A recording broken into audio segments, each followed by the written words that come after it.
Vamos abrir a nossa Bíblia no livro de Números, capítulo 31. Nós não projetamos o texto no telão para você sempre trazer consigo a sua Bíblia. E eu vou fazer a leitura usando a versão King James. Diz assim o texto: Então o Senhor falou a Moisés: Vinga os filhos de Israel nos midianitas, pelo mal que estes fizeram aos israelitas. Depois desta batalha, tu serás chamado a reunir-te aos teus antepassados. Ordenou, portanto, Moisés ao povo: armem-se, alguns dentre vós, para a batalha do Senhor, que se avizinha contra Midian, a fim de pagar aos midianitas o preço da vingança do Senhor. Enviareis à guerra 1000 homens de cada uma das tribos de Israel. Os clãs de Israel enviaram 12.000 guerreiros armados para a guerra, 1000 de cada tribo. E Moisés enviou-os à batalha 1000 homens dos milhares de Israel, juntamente com Finéias, filho do sacerdote Eleazar, que levou consigo objetos do santuário e as trombetas para os toques solenes de aclamação. Lutaram então contra Midian, conforme o Senhor havia determinado a Moisés, e mataram todos os varões midianitas. Mataram ainda os 5 reis de Midian, Evi, Requém, Zur, Ur e Reba. Da mesma forma mataram a espada Balaão, filho de Beor. Os filhos de Israel levaram cativas as mulheres dos midianitas com suas crianças e tomaram como despojo de guerra todos os rebanhos e bens dos filhos de Midian. Queimaram as cidades em que habitavam, assim como todos os seus acampamentos.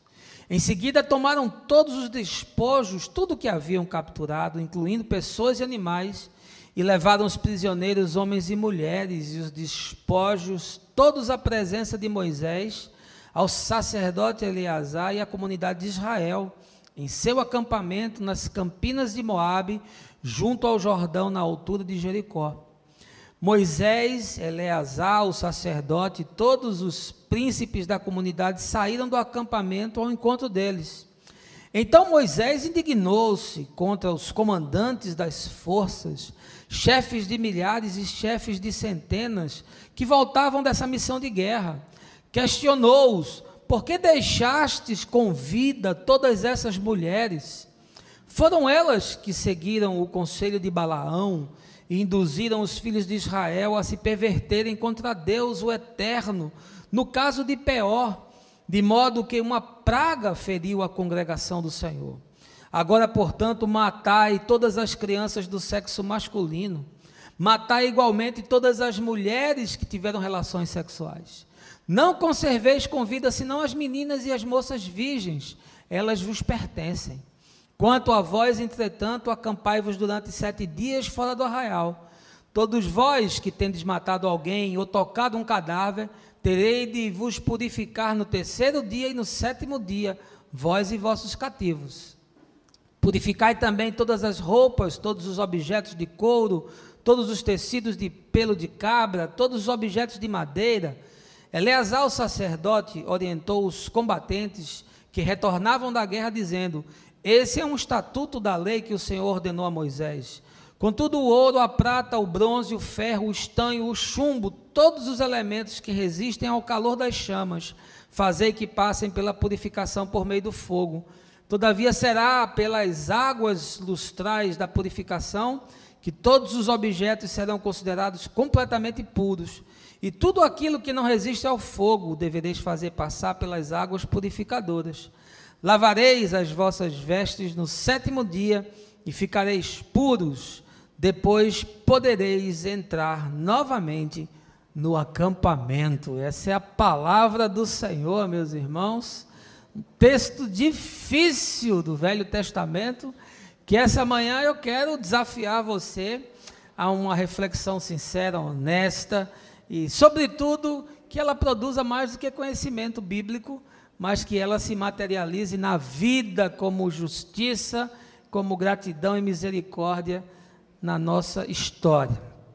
Eu sei que você deve ter acompanhado, assim como eu, os atentados terroristas da última sexta-feira, dia 13, de novembro lá em Paris, algo que até então, na capital da Cidade de Luz, não havia acontecido desde a Segunda Guerra Mundial. Uma carnificina sem precedentes, pessoas mortas na boate Bataclan, que é um local de show e que é um ponto de referência da boemia da cidade francesa, outros que estavam em restaurantes, pessoas também que foram atingidas no Stade de France, algo que assusta, surpreende, deixa-nos atônitos e que gerou uma reação também violenta.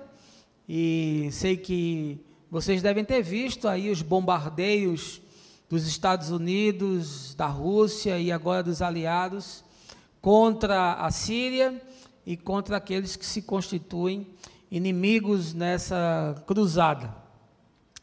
Quem promoveu isso? Ora, quem promoveu isso foram as questões religiosas, fundamentalismo ideológico, xenofóbico, irracional. Em primeira instância, é esse cenário que se nos apresenta, e não há coisa melhor do que matar em nome de Deus, porque matar em nome de Deus justifica e já torna o executor alforriado, é algo que é feito de cima para baixo, é uma sentença que não pode ser questionada.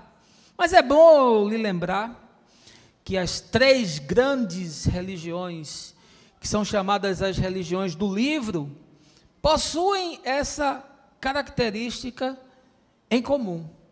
Nós estamos muito assustados e estamos muito surpresos e somos manipulados por essa mídia conveniente. Mas eu queria lhe lembrar que os judeus, e nesse texto de Moisés você pode ver isso de forma muito clara, também fizeram suas jihad, suas guerras santas em nome de Deus, matando indiscriminadamente homens, mulheres, crianças, animais, tocando fogo em cidades e destruindo nações.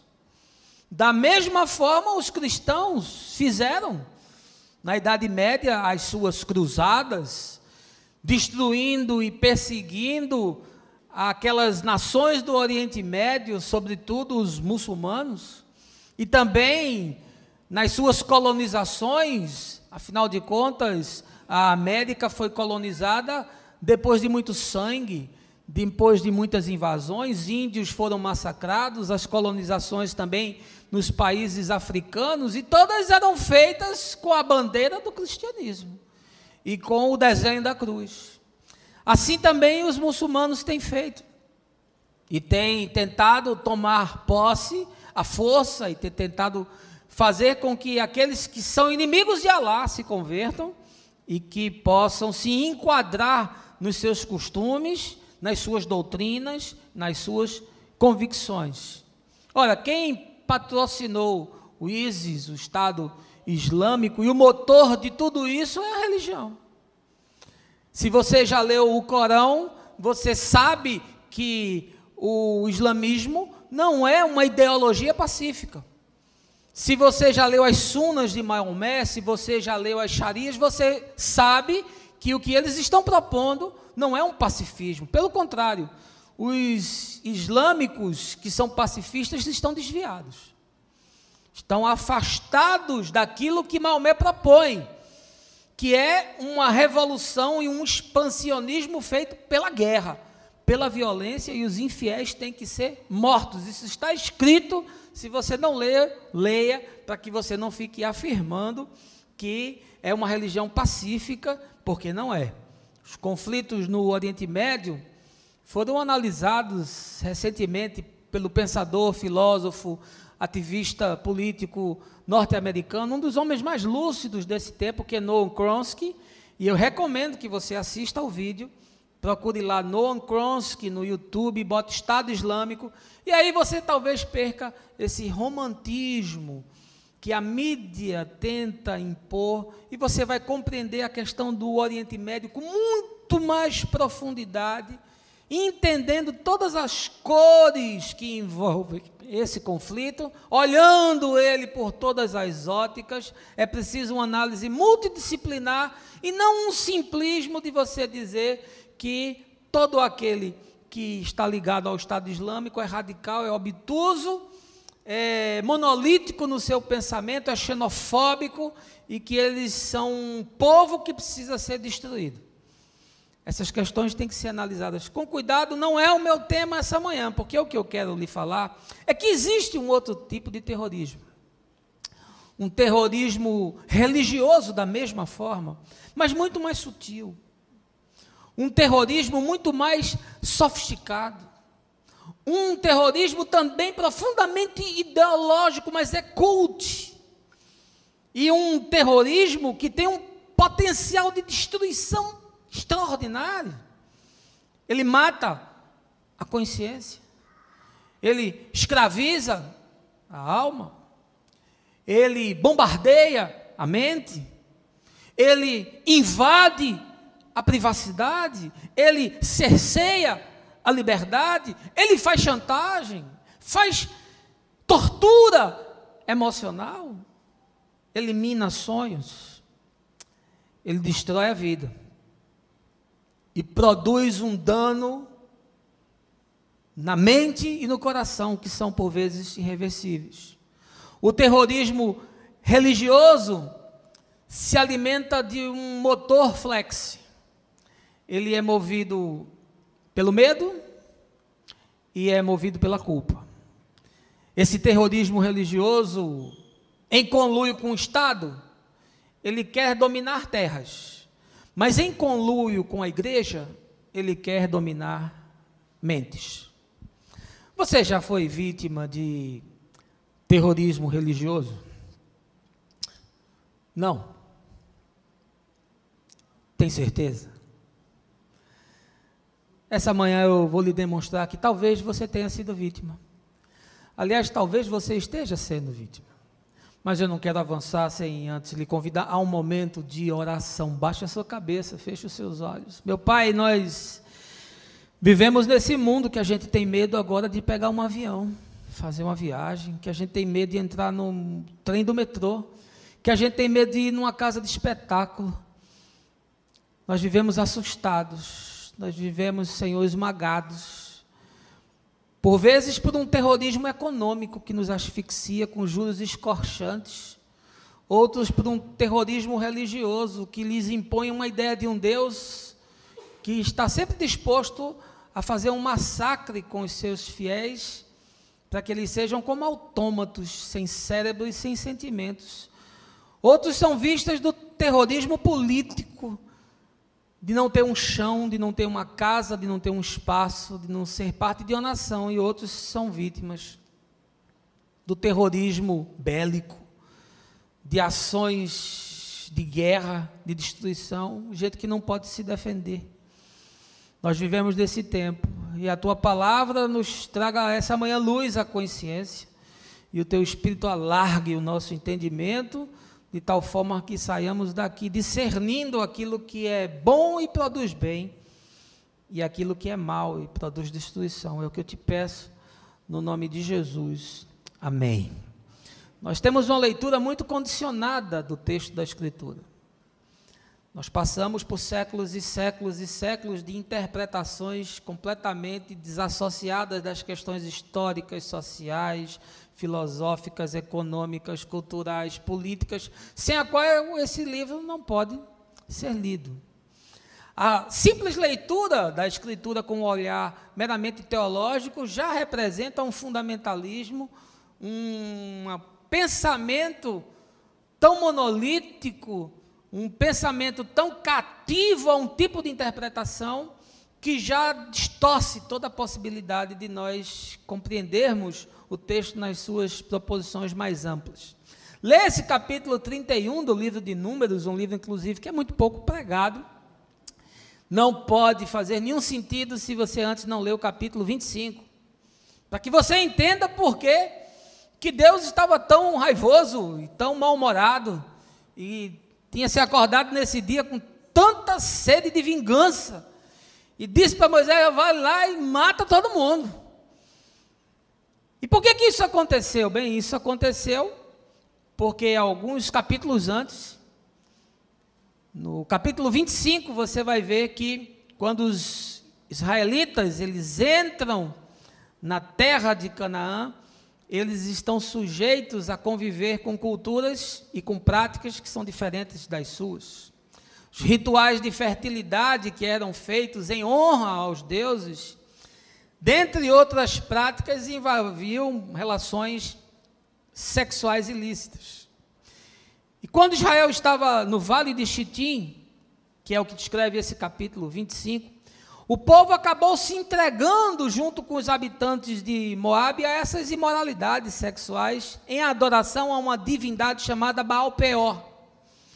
E isso era uma prática muito comum naquela região. E por conta disso, Moisés afirma que veio uma praga como castigo de Deus sobre aquela gente.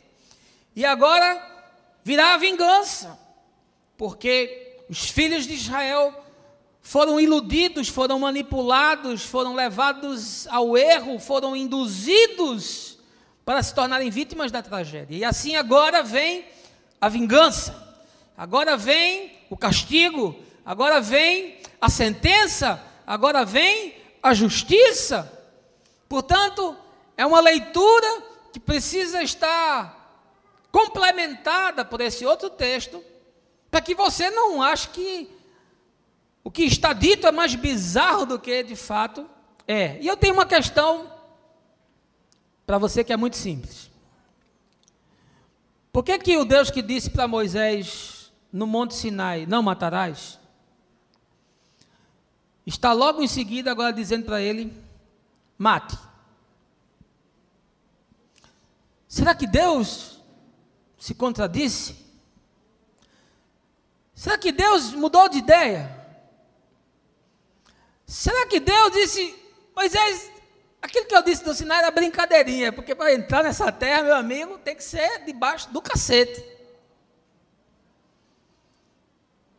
Será que Deus muda de humor assim, com essa facilidade? Será que tudo que é feito em nome de Deus, é Deus que está fazendo? Ora, o homem desse mundo antigo não é um homem que respeita os direitos humanos, não é um homem preocupado com o diferente, com a acessibilidade. Ele não tem o seu padrão de cultura, ele não tem a sua sensibilidade com as questões do viver. Esse mundo é um mundo bárbaro. Esse mundo só respeita a espada. Esse mundo, as coisas não se tomam sentando na Organização Mundial de Comércio para fazer uma negociação. Aqui você toma na força. Aqui é o mais forte que escraviza e que oprime o mais fraco. Aqui o mais poderoso entra e bota para fora aquele que não tem condições de resisti-lo. Portanto, eu queria, uma abordagem muito simplista, porque o tempo não permite, lhe dizer que o Deus do Velho Testamento não é diferente do Deus do Novo Testamento. Porque talvez na sua leitura você perceba essa contradição. Você perceba que Jesus diz, ame os seus inimigos e ore por eles. Mas parece que o Deus do Velho Testamento é um Deus ranzinza. É brabo esse Deus do Velho Testamento. E com ele não tem conversa não, ele manda matar, arrancar a cabeça. E manda matar menino, cachorro, papagaio, mulher, não sobra nada não. E parece que há uma contradição profunda no texto. E aí aqueles que não conhecem a hermenêutica bíblica começam a afirmar que o texto é profundamente contradito. E pior do que isso, existem aqueles que passam a observar isso de maneira absoluta, e que passam a seguir isso de maneira cega, e que passam a crer nessas verdades que estão reveladas, porque são verdades históricas, sim, esse fato de fato aconteceu. Como se fosse Deus mesmo mandando matar. Mas eu quero lhe dizer, meu irmão, que Deus não se contradiz. Eu quero lhe dizer que a Escritura afirma que nele não há sombra de variação. Eu quero lhe dizer que Jesus, conversando com os seus discípulos, disse: quem vê a mim, vê o Pai.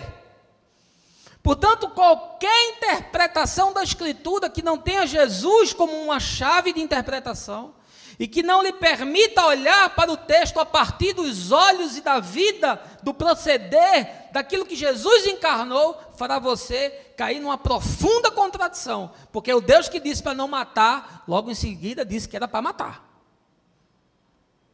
E está escrito. Também eu quero lhe dar uma informação de que a revelação de Deus é progressiva. E, portanto, é à medida que esse povo vai andando e caminhando com esse Deus, que ele vai tendo entendimento da verdade mais ampla e do chamado mais profundo, com as implicações maiores. É um processo e não poderia ser de outra forma, porque se fosse de outra forma era um estupro mental. Se Deus enfiasse todas as informações da fé na cabeça de Moisés, era um estupro. Deus não violenta ninguém. É um processo de entendimento, de percepção e de revelação histórico progressivo. O homem do Velho Testamento, num determinado recorte de mundo, diz que Deus mata e Deus faz viver, que Deus cura e que Deus fere. Quando você lê o texto de Saul, o escritor, que provavelmente tenha sido Samuel, diz: um espírito mau da parte do Senhor veio atormentar Saul, porque essa era a crença, de que a divindade era boa e a divindade era má, de que Deus tanto era paz e amor, como Deus era guerra e justiça. Mas esse entendimento é progressivo, e a revelação vai se construindo na história, e Deus aparece na sua forma mais completa daquilo que é possível o homem compreender em Jesus. Porque em Jesus nós temos verdadeiramente homem e verdadeiramente Deus. Portanto, se você tentar entender o texto sem olhá-lo pelos olhos e pelas práticas de Jesus, o texto vai cair numa contradição profunda. O escritor do livro de Hebreus diz que boa parte do que está escrito já caducou, ficou esclerosado. E de fato, um texto como esse revela o quanto ainda se estava distante de uma leitura e de uma percepção de Deus maior, que só pode ser vista na sequência em Jesus. E por que você condena o cara que entra na boate e metralha todo mundo? E diz que ele é um fundamentalista xenófobo, idiotado, irracional, bestializado? E de fato essas afirmações, elas têm significado verdade e procedência, mas você não acha que esse texto daqui também é a mesma coisa? Porque foi em nome do seu Deus? Eles lá também mataram em nome do Deus deles. E diga-se de passagem, é o mesmo Deus. Para eles, ainda que não seja, para nós. E por que as cruzadas têm cores menos intensas? Porque foi feita em nome de Deus? E por que as colonizações da América, da África e da Índia, com o esmagamento de sociedades e o morticídio também enorme de inocentes, fica menos caro e com cores mais pastéis para mim e para você? Porque foi feito em nome de Deus. Por que a invasão do Iraque, com 4 milhões de pessoas sendo ali desalojadas, 2 milhões de exilados, centenas de milhares de mortos, torturados, mulheres estupradas, fica com cores menores? Porque foi uma nação cristã que fez, em nome de Deus. Eu queria projetar esse texto das Campinas de Moabe para a cidade de Recife, bairro de Casa Forte, essa manhã, para tentar mostrar para você algumas arquetipias que o texto possui e fazer as correlações e as interpretações daquilo que o texto nos revela como terrorismo numa outra dimensão.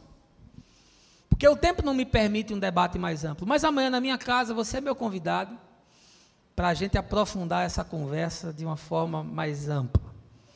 Mas eu quero lhe falar sobre 6 formas de terrorismo religioso. Estão nesse texto de uma forma adaptada para o nosso contexto e que tem vitimado centenas de milhares de pessoas no mundo inteiro. E como eu afirmei há pouco, quem sabe você também não é uma vítima. A primeira forma de nós fazermos terrorismo religioso, e eu quero lhe convidar a voltar ao texto, a mensagem é expositiva, é delegar para Deus o vaticínio de ações que produzam juízo contra possíveis inimigos. Veja aí versos 1, 2 e 3. Então o Senhor falou a Moisés: vinga os filhos de Israel nos midianitas, pelo mal que estes fizeram aos israelitas. Depois desta batalha, tu serás chamado a reunir-te aos teus antepassados. Ordenou, portanto, Moisés ao povo: armem-se alguns dentre vós para a batalha do Senhor, que se avizinha contra Midian, a fim de pagar aos midianitas o preço da vingança do Senhor. Primeira coisa que revela que nós estamos sendo atacados por um tipo de terrorismo chamado terrorismo religioso é quando você delega para Deus ações que são demandas contra os seus inimigos. Isso é terrorismo religioso. Olha, essas divindades cananeias que estão presentes aqui em todo o contexto da entrada nessa região após a saída do Egito, tinha entre os seus deuses um Deus que era o Senhor dos exércitos. E esse Deus, Israel se apropria dessa consciência coletiva que já há de adoração a várias divindades que são pagãs e transforma o nosso Deus no Deus das batalhas, no Deus da vingança, no Deus da morte, no Deus do vaticínio, no Deus que manda assassinar. É o Senhor dos exércitos, e isso é palatável para a gente, porque a gente não consegue olhar para Jesus e fazer a correlação de que o que nós temos aqui é uma profunda falta de entendimento de quem de fato Deus é, porque o Deus que é amor não pode ser ao mesmo tempo terror. Se você me disser do ponto de vista da concepção filosófica de que Deus pode destruir tudo, Ele pode, porque Ele é Deus. Se você me disser do ponto de vista da concepção filosófica que se Deus quiser serrar todo mundo no meio e jogar num terreno baldio para que os urubus comam a carcaça, Ele pode, porque Ele é Deus e Ele não precisa lhe dar satisfação. Porque a minha ética é uma ética humana. Os meus preceitos, os meus pensamentos, os meus achismos, a minha moral, a minha visão é muito limitada e é circunstanciada no meu olhar e naquilo que me influenciou como construção do meu pensamento. Mas isso não responde por Deus. Deus é. Deus não precisa pedir licença. Deus não precisa explicar por que Ele fez ou por que Ele deixou de fazer. Mas isso eu estou lhe afirmando do ponto de vista da minha concepção filosófica de Deus, porque no meu entendimento concreto do Deus que se revela em Jesus, isso é impossível. Porque Jesus disse para Filipe: Filipe, quem vê a mim, vê o Pai. E se você não acredita, pelo menos creia, porque nós fazemos as mesmas obras. Deus é movido por amor. Deus não é movido pelo terror. O fundamentalismo religioso é que cria em nós essa ideia de um Deus bélico, um Deus que domestica o ser humano, um Deus que escraviza, um Deus que destrói, um Deus que cerceia, um Deus que vai e passa por cima das pessoas. E esse tipo de pensamento religioso, que é muito comum no nosso meio, é terrorismo. É o Deus que desce fogo, Quantas vezes você já ouviu gente dizendo, Senhor, desce teu fogo, vamos entrar na batalha espiritual? Aí você começa a orar, Senhor, manda os teus anjos de guerra. Aí você está no louvor, aí o ministro do louvor diz, vamos marchar contra o inimigo. Aí você fica feito idiota, marchando, sem saudade. Vamos arrodear, aí fica rodeando. Bando de imbecil. Me desculpa, meu irmão, mas nós somos marionetados, induzidos ao erro.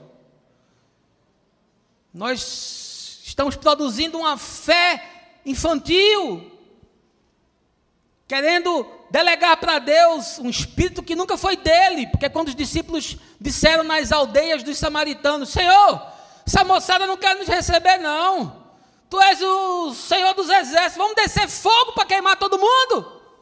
Jesus disse, vocês não sabem nem de que espírito vocês são. Espera um pouquinho, porque lá em Atos, tu, Filipe, que está pedindo para descer fogo, vai visitar Samaria, vai haver um quebrantamento e todo mundo vai se arrepender. Porque Jonas queria que os ninivitas fossem massacrados, mas Deus disse, tem paciência, vai lá e prega para essa gente, porque 100.000 pessoas vão se arrepender. Como que nós podemos associar a destruição, a morte e a guerra ao Deus de toda paz, ao Deus de toda graça, ao Deus de todo amor, ao Deus que envia o Filho, não para ele vir com a botina de aço, não para ele vir com um arco e flecha, não para ele vir com a espada dos romanos, mas para ele se entregar na cruz. O cordeiro que foi sacrificado foi mudo como ovelha diante dos seus tosquiadores. Como esse Deus que se revela em Jesus pode ser esse mesmo que se revela aqui para Moisés? Deus endoidou? Deus está de porre? Ou será que Deus foi melhorando com o passar dos anos? Deus foi vendo, rapaz, eu estou tão malvado, eu acho que eu não vou matar mais tanta gente assim não.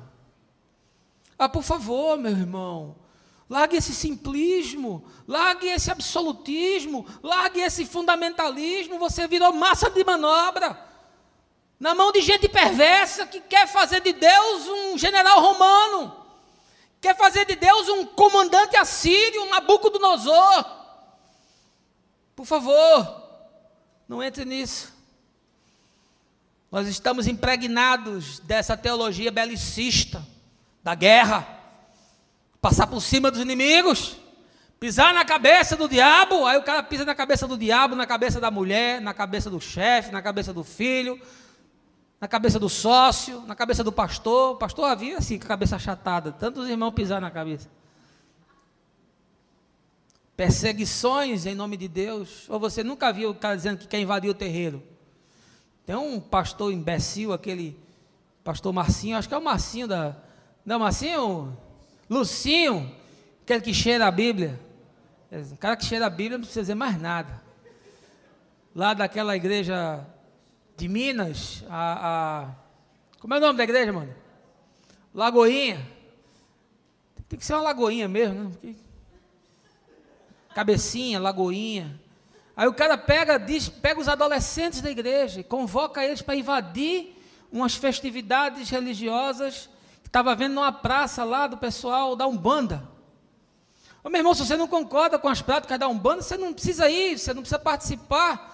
Mas você convocar adolescentes para ir fazer um enfrentamento espiritual num país democrático no qual o Estado é laico. Isso é uma coisa ofensiva, isso é essa mentalidade desse Deus beligerante, e isso é a quebra de tudo aquilo que Jesus ensinou e pregou. Ou você acha que nos dias de Jesus não tinham muitas religiões? Você viu ele atacando alguma? Não? Você viu Jesus convocando os discípulos, vamos lá, aquele culto de esoterismo que tem lá dos egípcios, vamos lá acabar com aquele troço lá, vamos lá destruir aquele negócio, chutar aquelas macumbas, vai voar galinha, farofa, vai ser uma desgraça sem fim. Você viu Jesus fazendo isso alguma vez? Não? Não, mas nós queremos fazer, porque nós estamos impregnados desse terrorismo religioso que transforma Deus nesse indivíduo que manda entrar, matar e destruir. Moisés fez isso. E nós fazemos também. Segunda coisa que revela um pensamento terrorista é fomentar o pensamento mágico, atribuindo poderes sobrenaturais a objetos de culto. Veja aí verso 6. E Moisés enviou-os à batalha, 1000 homens dos milhares de Israel, juntamente com Finéias, filho do sacerdote Eleazar, que levou consigo objetos do santuário e as trombetas para os toques solenes de aclamação. Sabe o que é isso? É você atribuir a objetos inanimados poderes sobrenaturais. Isso aqui é muito comum nas religiões pagãs, sobretudo nesse mundo antigo. Esses utensílios que viravam talismãs, que viravam objetos imantados, que produziam medo, porque aquilo ali carregava um poder, uma força do sobrenatural. Isso era muito comum nesse mundo aqui cananeu, onde as famílias tinham seus ídolos, tinham aquelas imagens, aquelas esculturas feitas na pedra ou feitas no barro, e toda a família tinha um lugar, um espaço que era reservado para o culto dessas divindades. Isso é muito comum.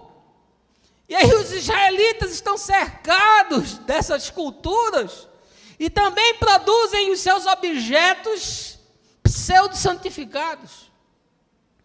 E aí quando Moisés vai para a guerra, diz, ó, pega os vasos do templo, pega os utensílios sagrados, pega tudo isso que foi consagrado a Deus e vamos levar junto com a gente, porque quando nós estivermos na batalha, isso vai dar uma sorte danada. Isso vai nos proteger. Isso vai nos impermeabilizar. Isso vai evitar que nós sejamos traspassados por uma flecha ou por uma lança.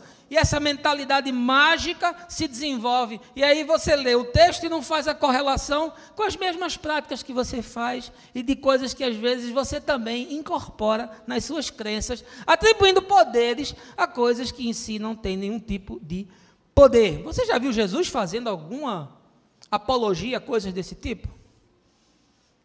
O santo grau? Pedro, tu guarda esse cálice, que isso vai ter um poder danado, que eu bebi nesse cálice.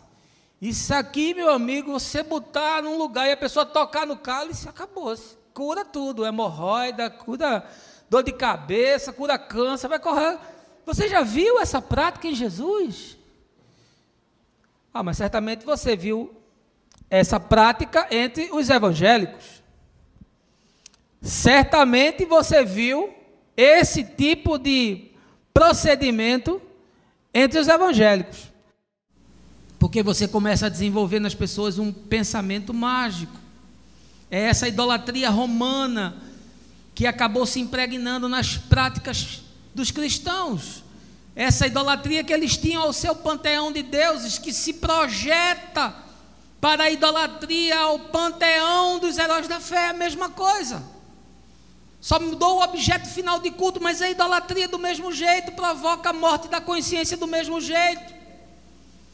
E nós acabamos sendo enfeitiçados por esse pensamento mágico, essa ideia do toque, né? São objetos de toque, essa necessidade de símbolos para produzir toques. Nós precisamos dos símbolos? Sim, Deus não precisa de símbolos, mas eu preciso. Os símbolos são importantes? São, alguns deles são importantes. Se você não prestar culto, se você não fizer apologia, se você não elevar o símbolo à majestade de um Deus, eles são importantes.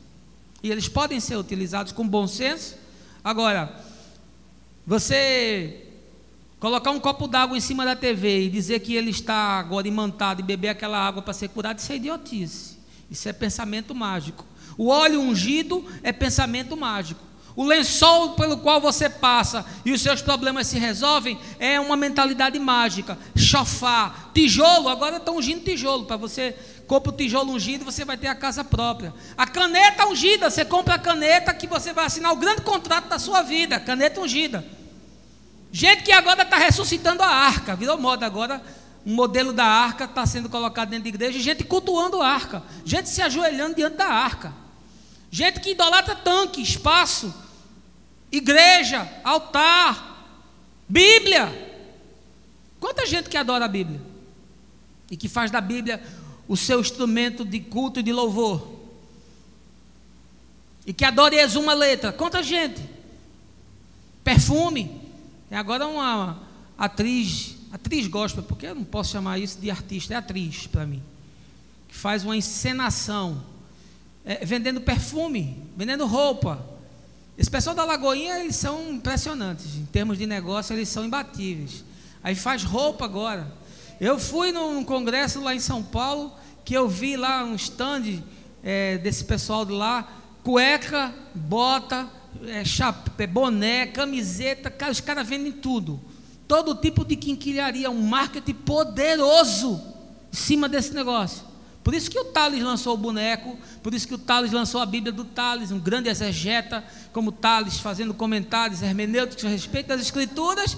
E agora Tales diz que quer mais cantar para crente, não, vou cantar para os outros.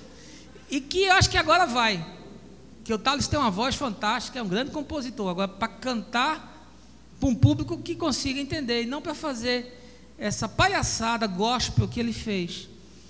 Fita do Bonfim, e olha, tudo vem dessa ideia, desse pensamento mágico, que a gente já vê aqui em Moisés indo com os vasos do santuário para a batalha.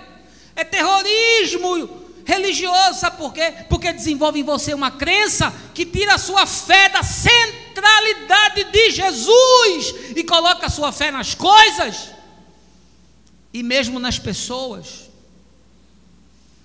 Só ao Senhor teu Deus adorarás, e só a Ele darás culto. Amém, gente? Não adore coisas, adore o Senhor Deus em espírito e em verdade. Terceiro problema que nós encontramos no texto, que produz terrorismo religioso, é difundir a ideia de uma divindade vingativa, persecutória, sedenta pelo acerto de contas. Veja aí versos 9 e 10. Os filhos de Israel levaram cativas as mulheres dos midianitas com suas crianças, e tomaram como despojo de guerra todos os rebanhos e bens dos filhos de Midian. Queimaram as cidades em que habitavam, assim como todos os seus acampamentos. Olha, você está escandalizado com o que aconteceu lá em Paris? Foi um horror sem precedentes. Mas olha o que Moisés mandou fazer. Entrou, cativou todo mundo, depois mandou matar as mulheres, matar as crianças, os meninos, matar os animais, destruir, tocar fogo na cidade. E sabe como é que isso é feito? É feito dando a ideia de que a divindade é um Deus vingativo, persecutório, e que quer fazer um acerto de contas. Sabe por que isso está sendo feito? Porque lá no capítulo 25, eles foram induzidos ao erro pelas mulheres de Midian e se entregaram a práticas sexuais desses rituais de fertilidade. É um Deus que se vinga na vida dos inocentes. É um Deus desejoso de fazer o acerto de contas. É um Deus dos evangélicos que está na esquina esperando que você cometa algum deslize com um porrete na mão, e se você fizer alguma coisa errada, ele dá uma cacetada na sua cabeça. Você talvez tenha crescido com esse pensamento, porque desde criança nós já repreendemos os nossos filhos dizendo: faça isso não, que papai do céu castiga. E aí nós já desenvolvemos a ideia de que Deus é um Deus repressor, Deus é um Deus castrador, Deus é um Deus contabilista que fica no céu marcando pecado, pecado, pecado, coisa boa, pecado, pecado, pecado, coisa boa. No final do dia ele faz uma conta, soma e dá 35 desgraça, maldade, pecado, 2 coisas boas. E essa contabilidade se reverte na bênção ou na maldição sobre a sua vida. Sabe o que é isso? Terrorismo religioso. O sujeito pega câncer, aí a igreja toda começa a dizer: rapaz, o que será que ele fez, hein? O que será? A empresa do cara faliu, aí já começa: também não dava o dízimo. Aí a desgraça, o devorador chegou na vida dele. O sujeito tem uma dificuldade às vezes com o filho cai nas drogas, o filho entra numa situação existencial terrível, mas também nunca levou o menino na escola dominical, nunca levou o menino na casa do Senhor. Ensina a criança no caminho que deve andar, ensina, fala de Deus para ela na tua própria vida, deixa que ela perceba quem é Deus em você. Isso não tem nada a ver com nenhuma prática religiosa. Levar é bom, é ótimo. Fazer com que participe de uma escolinha, ser ensinado é bom, é ótimo. Mas não serve de nada se aqui ela aprende uma coisa e em casa você ensina outra, com a sua própria vida e com as suas próprias práticas. Nós desenvolvemos a ideia desse Deus que nos retribui conforme as nossas ações. O nosso Deus é vingativo. O nosso Deus nos dá aquilo que nós merecemos. É completamente diferente do que a Escritura nos ensina. De que Deus nos ama incondicionalmente, de que Ele nos recebe, que Ele nos aceita.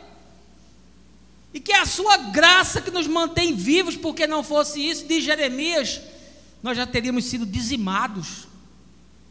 Se não são as misericórdias do Senhor, nós já temos sido destruídos e já temos virado pó. Porque a chuva cai sobre justos e sobre injustos. Porque Deus abençoa a todos. Porque Deus derrama a sua misericórdia sobre todos.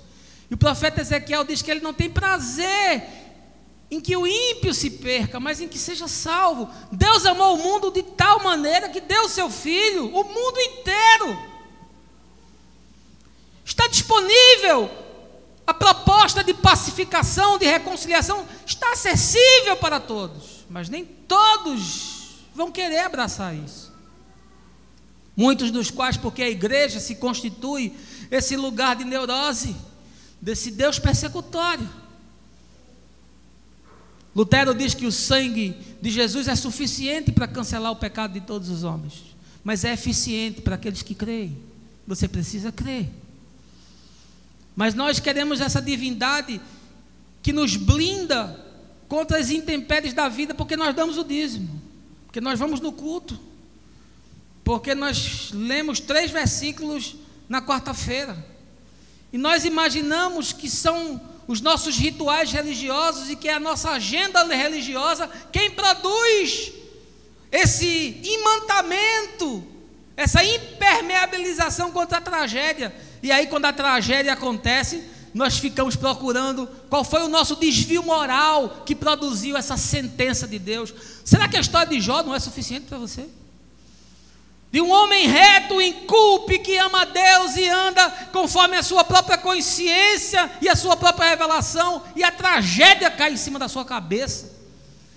A existência que se catastrofiza em Jó é para nos mostrar que isso é possível, porque o mundo é caído, porque o sistema é injusto, porque as coisas não têm nexo mesmo.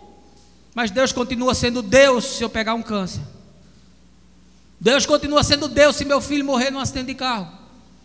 Deus continua sendo Deus se o meu negócio falir. Deus continua sendo Deus se eu cair numa depressão. Deus continua sendo Deus se as coisas se desencontram, se desconjuntam na minha vida, porque Ele é o Deus da minha salvação. É nele que eu me refugio, eu corro para Ele, Ele me acolhe, e eu sei que por mais que a vida conspire contra mim, no final tudo vai dar certo, porque todas as coisas cooperam para o bem daqueles que amam a Deus. Amém, queridos?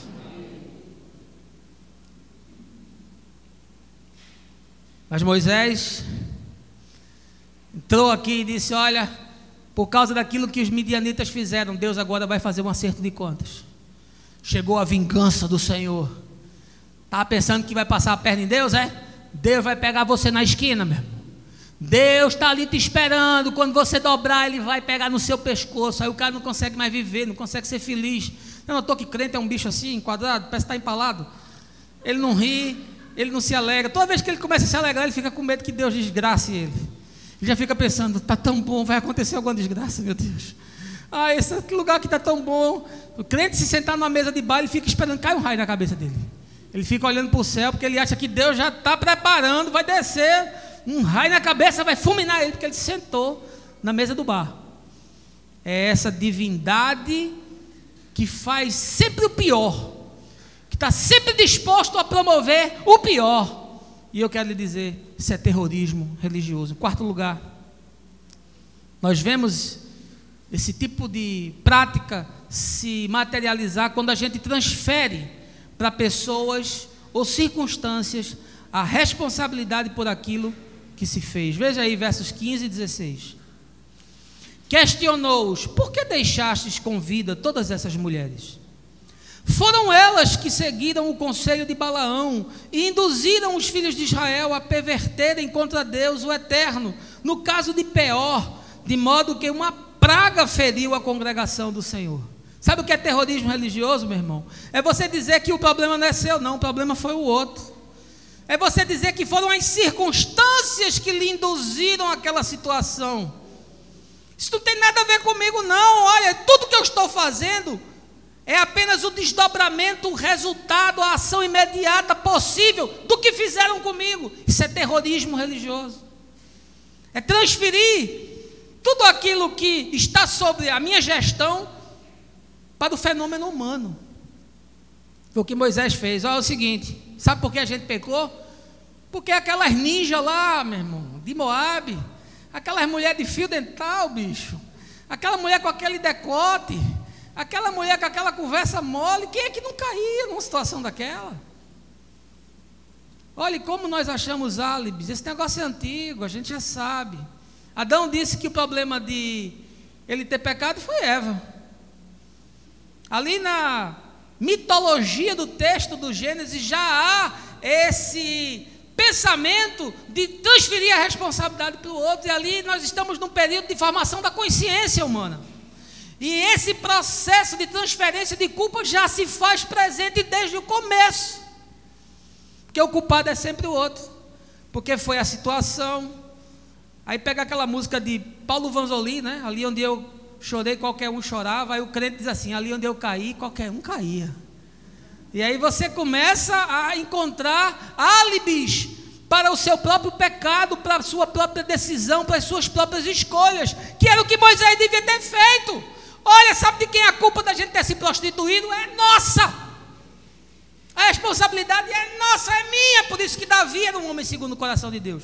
Davi pegou, transou com a mulher de Urias, depois mandou Joabe matar o marido dela. Mas quando Natan disse: Davi, esse homem que fez essa sacanagem foi você, ele disse: eu pequei, fui eu que pequei, é meu, eu não dou para ninguém esse pecado, ele é meu.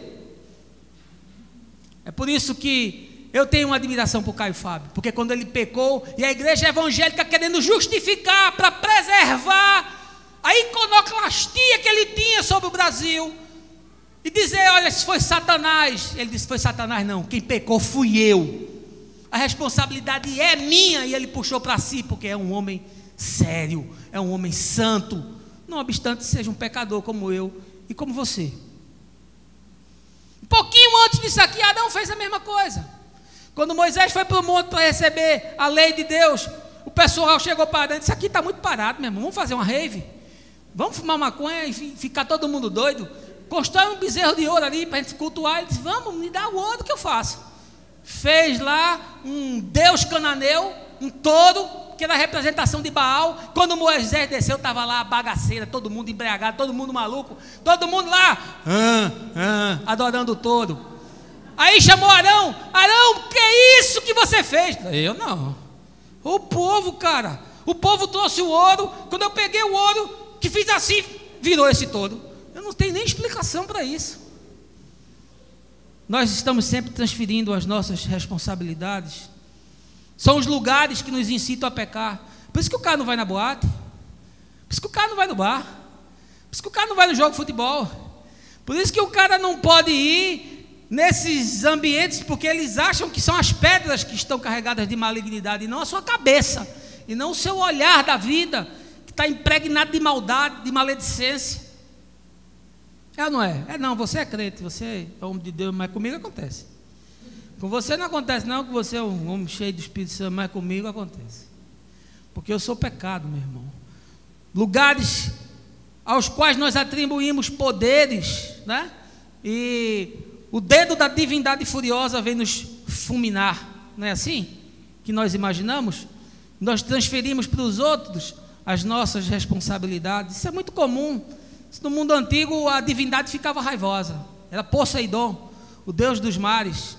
Aí você tinha que entregar um sacrifício para o Deus, para ele se acalmar, porque ele estava raivoso. O caso de Jonas há uma percepção dessa natureza. Você veja que quando Jonas disse, esse negócio aqui é por minha causa. Veja a imagem que Jonas carrega. Aí o pessoal pegou Jonas e jogou no mar. Disse, não, vamos entregar o Deus do mar para ele ser comido.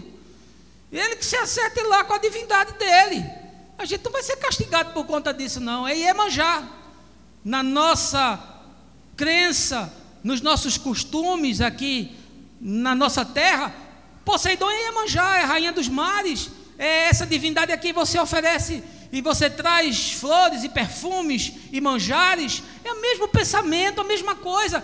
É querendo acalmar a praga, a mão da divindade. E é o que Moisés diz aqui, olha, porque a gente fez aquela bagaceira lá, aí vem uma praga da parte do Senhor. Veja que o pensamento é sempre calcado em transferência de responsabilidade. Foram as mulheres dos midianitas que seduziram os israelitas, e então vamos matá-las. Essa crença que faz surgir, sabe o que, irmãos? Uma personalidade cínica. Isso é terrorismo religioso. Sabe por quê? Porque isso atrofia a consciência. Você nunca chama nada para você. Você nunca assume nada. Você nunca diz assim, não, isso é meu, né? Você nunca diz assim, não, essa responsabilidade é minha. Aí você chega num canto, você não se adapta, e você diz, não, aquele pastor grita muito, grita demais. Aí você vai no outro, não, aquele louvor canta muito alto, mano, muito alto. Mano. Aí você vai no outro, não, aquele povo é muito chato, o povo não dá nem bom dia. E sempre o problema são os outros, nunca o problema é você, porque você é uma bênção. Coisa linda de papai. E aí nós vamos sempre jogando para os outros. Sabe o que isso produz?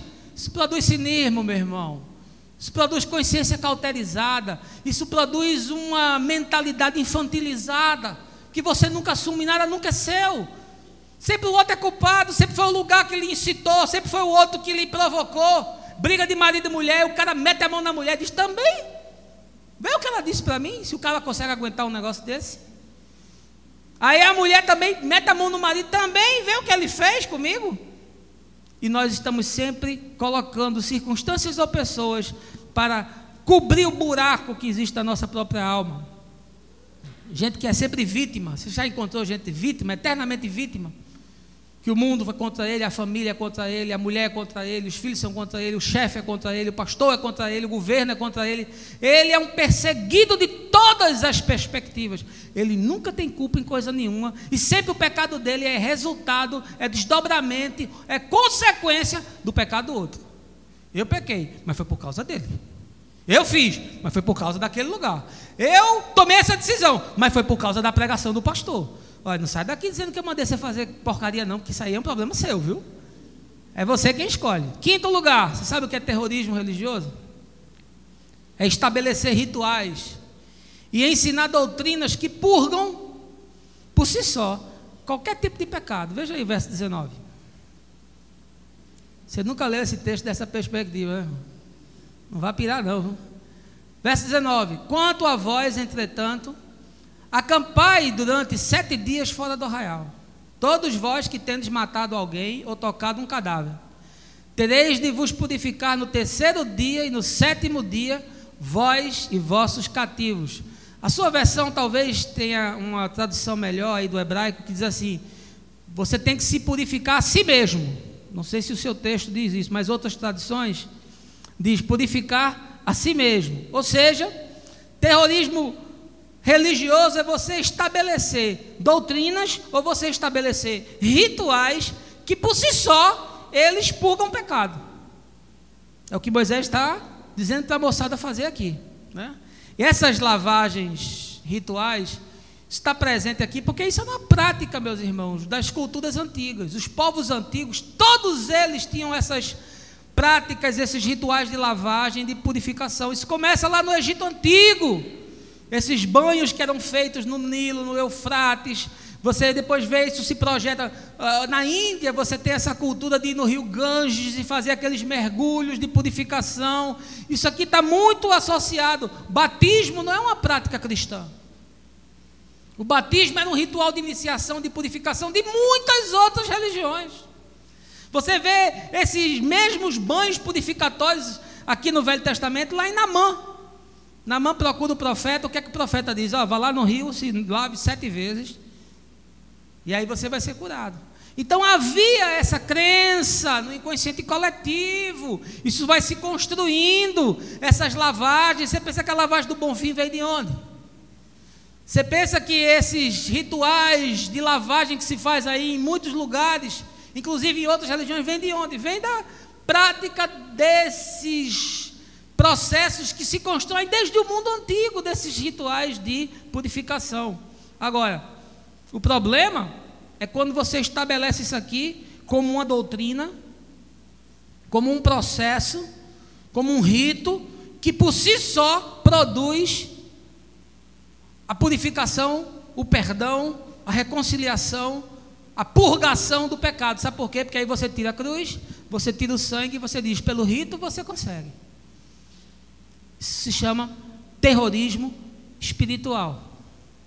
É você atribuir a doutrinas ou a práticas qualquer coisa que perdoe pecados. Só há um capaz de perdoar pecados. O texto diz, o Filho do Homem tem poder para perdoar pecados. Só a cruz anula o pecado. Só o sangue anula o pecado. Nenhuma outra prática, nenhum outro ritual, nenhum tipo de sacrifício cancela o pecado, a não ser o sacrifício de Jesus. Amém, irmãos? Rituais não purgam. Campanha não purga. 7 semanas não purga. Olha lá, na corrente de oração não purga. Procissão não purga. Não remove. Promessa, fazer promessa não purga. Ir para a vigília não purga pecado. Fazer jejum não purga pecado. Ir no monte não purga pecado. Viajar para Jerusalém, ir lá na Terra Santa, pegar lá, na pedra que Jesus morreu, não purga pecado. Visitar o túmulo do santo não purga pecado. Ir para Aparecida não purga pecado. Ir para a Basílica de São Pedro não purga pecado. Beijar a mão do Papa não purga pecado. Ir no culto do pregador, do profeta que faz milagre não purga pecado. Só um purga pecado. E o seu nome é Jesus. Só Ele. E aí Moisés está dizendo, olha, vocês têm que se purificar a si mesmos. Vamos lá, façam uma lavagem. Tem que ver aí. Vocês tocarem morto. Agora vocês estão amaldiçoados. Vocês pegaram no defunto. Agora está desgraçado. E aí você tem que propiciar esse ritual de auto-purificação. Porque aí você vai mover a divindade a seu favor. É um Deus que se submete a essas oferendas, é um Deus caprichoso, é um Deus que se contenta com muito pouco. Não, o nosso Deus só se contentou com o sangue. O escritor de Hebreus diz, sem derramamento de sangue, não há purificação de pecado. Ele imolou o Filho antes de haver mundo e antes de haver homens. O Cordeiro foi sacrificado. Antes de existir qualquer coisa, foi o preço. Não há nenhum outro ritual.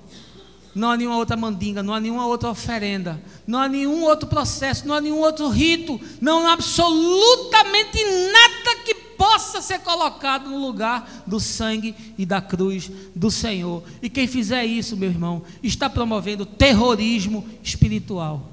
E em último lugar, eu quero lhe dizer que priorizar rotinas religiosas periféricas em detrimento da mudança da consciência e da vida é terrorismo.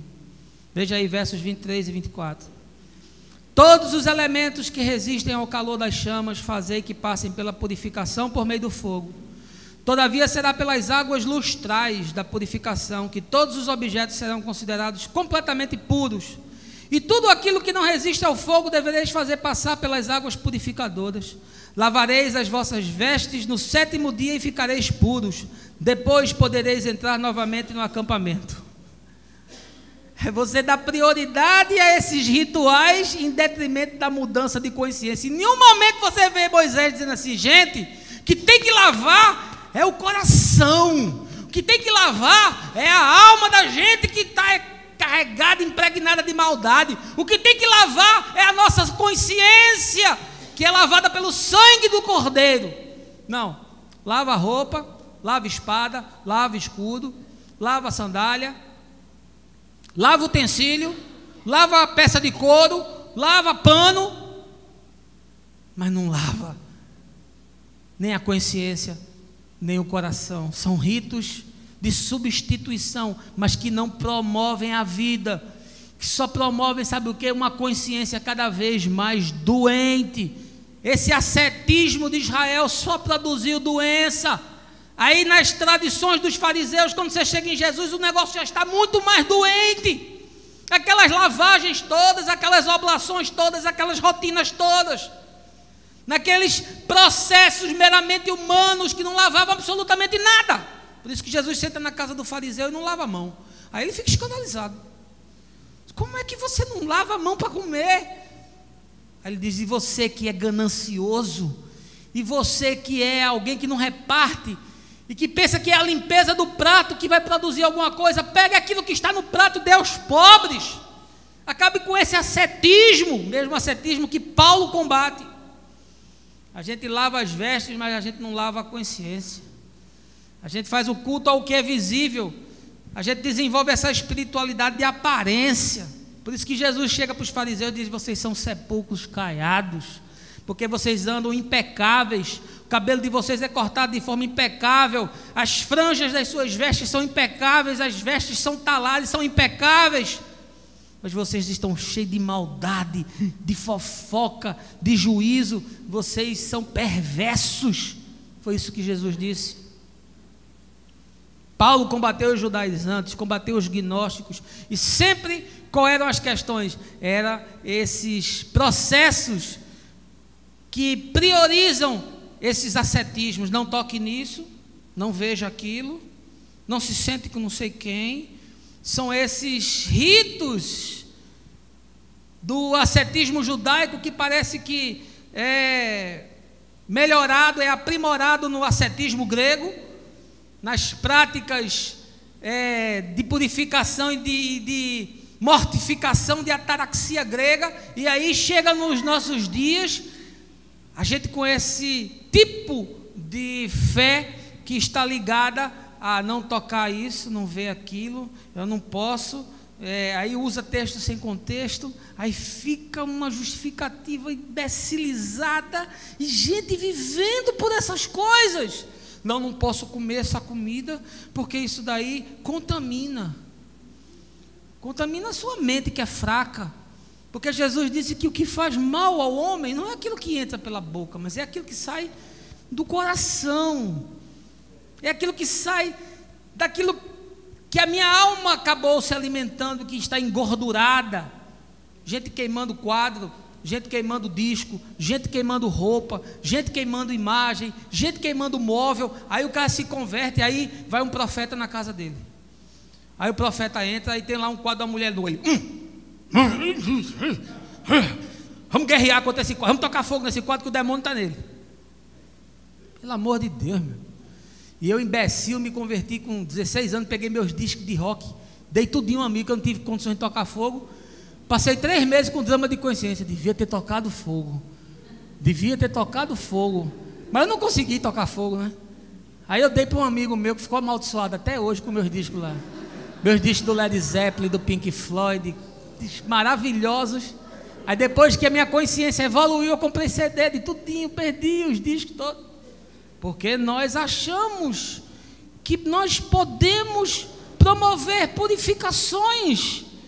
E aqui está Moisés dizendo: ó, passa pelo fogo, passa pela água, porque se vocês fizerem isso, vocês vão ficar purificados. Não é nada que nos chame a uma reflexão profunda, não é nada que nos chame a uma análise cuidadosa, não é nada que nos chame a um conserto verdadeiro, não há nada que nos desafie a busca do perdão, da reconciliação com o outro. Não, basta você lavar, lave e passe pelo fogo, que já está resolvido. Aí é gente destruindo as coisas, é gente dentro de casa atrás de fantasma, é gente caçando demônio, achando que esses ritos bobos, essas crenças periféricas vão produzir alguma coisa que não seja a lavagem da própria vida no sangue do Cordeiro. Por favor, meu irmão, largue isso. Sabe por quê? Porque isso é terrorismo religioso. Como eu queria ter mais tempo para conversar com vocês, como eu queria ter tempo para aprofundar a análise de forma mais consistente, mas eu imagino que o que você recebeu já dá aí para você começar. E eu queria concluir dizendo o seguinte: a Terceira Guerra Mundial está em curso. Só não vê quem é cego. Se ela vai ser hoje, amanhã, daqui a 20 anos, daqui a 50 anos, eu não sei. Mas ela está em curso. E ela certamente será uma guerra com contornos religiosos. O mundo está bipolarizado. Ocidente contra Oriente, cristãos contra muçulmanos. Isso está muito claro. Alá contra Jeová. E o desfecho disso será trágico, não tenho dúvidas. Eu não sei como isso vai acontecer, mas eu sei como termina. Porque termina o Cordeiro vencendo sobre todas as coisas. Termina com a justiça e o juízo do nosso Deus se estabelecendo para todo sempre. Portanto, eu não sei como será o processo, mas eu estou ouvindo e eu estou vendo o desenho. Eu estou percebendo a montagem de uma maquete que vai ter um desdobramento muito trágico. E se você não consegue ouvir, e se você não consegue ver, preste atenção, porque o Espírito está falando, e Ele está mostrando, e nós temos que nos prevenir contra, não só o terrorismo da bomba, o terrorismo do homem que entra no lugar e metralha todo mundo, mas nós precisamos nos precaver contra o terrorismo da igreja que cerceia, da igreja que mata e que amputa os diferentes, da igreja que exclui, da igreja que oprime, da igreja que ensina para você que Deus é uma entidade, uma divindade que se submete à chantagem, que Deus é manipulador, que Deus é extorsivo, que Deus é violento, que Deus é sanguinário, que Deus é contabilista. Isso é terrorismo. Isso desenvolve terroristas em potenciais. Não é um terrorista que explode um lugar, mas é um terrorista que explode o coração. É um terrorista que explode a consciência. É um tipo de terrorismo que amputa você para a vida, que aleja você para qualquer possibilidade na existência, contamina você e contamina os outros, porque os púlpitos estão contaminados, porque ninguém prega esse tipo de assunto, porque ninguém pisa nesse terreno. É mais fácil o cara falar para você de Pedro, João e Tiago no barquinho, meu irmão, porque não dá trabalho. E todo domingo você fica ouvindo a pesca maravilhosa e não dá trabalho. E para que tocar em questões que são tão nevrálgicas? Para que tocar em temas que são tão difíceis? Depois dessa mensagem aqui, eu vou ser taxado de tudo, de liberal, eu vou ser taxado de radical, não tenho ideia, porque eu sei que esse tipo de abordagem não tradicional, que faz um olhar para a Escritura a partir da única chave de interpretação possível, que é Jesus, isso é insuportável, porque a Bíblia é a Maria dos crentes, e eles não suportam que nada seja interpretado se não for de forma literal. E aí esse tipo de fundamentalismo, e exatamente o mesmo fundamentalismo que faz o cara ler o Corão e ler Maomé dizendo: vá, pegue os infiéis e corte a cabeça deles, porque está dito assim, desse jeito. Pegue lá, leia, vá lá nas Sharias, vá lá nas Sunas, pegue o Corão e leia, não parta a partir do que eu estou lhe falando, não. Vá lá e leia você, e interprete você da maneira como você entender. Mas eu espero que pelo menos alguns que nós possamos alcançar tenham a sua consciência aberta, tenham os seus corações liberados para entender quem é Deus, e que o Deus que se revela em Jesus jamais mandaria matar criança, mulheres, meninos, homens, destruir cidades, queimar, jamais. Essa é a interpretação desse povo, nesse tempo, nesse momento, conforme essa revelação que é progressiva e que vai sendo construída, porque nós só conseguimos ver Deus quando nós olhamos para Jesus. E Jesus nos chamou à pacificação e não disse: vão por todo mundo, entrem nas cidades, e quem não quiser, vocês destruam, cortem a cabeça, cortem o pescoço, matem e toquem fogo. Não, ele disse: vão, anunciem o evangelho da paz, ensinem as coisas que eu tenho mostrado para vocês. O reino não vai se construir com castelo, nem com palácio, nem com catedral, porque é um reino de consciência. Vá e anuncie a salvação, e que o Senhor lhe abençoe, E que você tenha um final de semana debaixo do cuidado do Senhor. No nome de Jesus. Amém.